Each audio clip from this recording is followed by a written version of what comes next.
Have you ever been stuck in that situation where you need a little financial bump, but your credit score is, well, let's just say it's seen better days? It happens to the best of us. Maybe an unexpected bill came up, or life threw you a curveball. Whatever the reason, a bad credit score can feel like a barrier to getting the financial help you need. Now, before you resign yourself to ramen noodles for the next month, there might be an option. Uprova. You've probably seen their ads, but the big question is Uprova the right fit for you? Here's the thing. Qualifying for a traditional loan with bad credit can be a challenge. Banks typically have high credit score requirements, and even if you do manage to get approved, the interest rates can be brutal. That's where Uprova comes in. They advertise themselves as a solution for people with less than perfect credit. But with so many lenders out there, it's natural to wonder, what's the catch? Uprova, friend or foe? Let's dive into the details of Uprova and see if they're the lending hero you've been waiting for, or if there's a plot twist waiting to happen. First things first, you might be wondering, exactly what kind of credit score do you need to qualify for an Uprova loan? The good news is, Uprova doesn't advertise a strict minimum credit score. They specifically mention that they work with a variety of credit backgrounds, which sounds promising for those of us with a less than thrilling credit history. However, that doesn't mean there aren't any requirements. Uprova considers a number of factors beyond just your credit score, including your income, employment situation, and debt-to-income ratio. Basically, they want to make sure you can realistically afford to repay the loan. While there's no official minimum credit score, some sources online suggest that a score in the 600 range might be a good starting point. But remember, that's not a guarantee.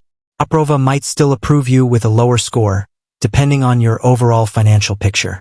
Now, we all know there's usually a catch when something sounds too good to be true.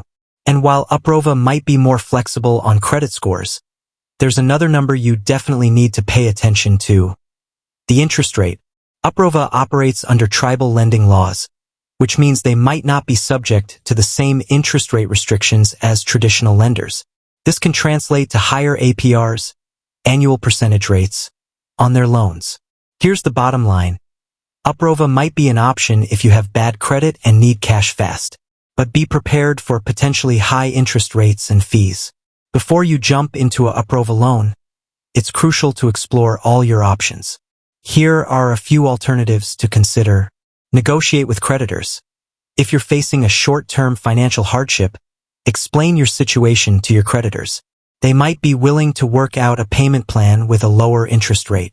Secured loans. Secured loans use an asset like your car or house as collateral. This can give you access to lower interest rates than an unsecured loan from Uprova. Credit unions.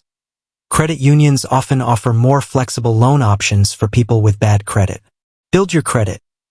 This might take some time, but focusing on improving your credit score can open doors to better loan options in the future.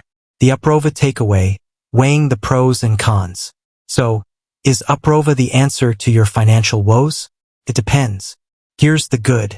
Uprova might be an option for those with bad credit who can't qualify for traditional loans. The application process can be quick and easy. You might receive your funds fast. Here's the not so good. Uprova loans can come with high interest rates and fees. These loans might not be a good long-term solution for your financial situation. Ultimately, the decision of whether or not to use Uprova is a personal one. Make sure you weigh the pros and cons carefully, explore all your options, and understand the full cost of the loan before you commit.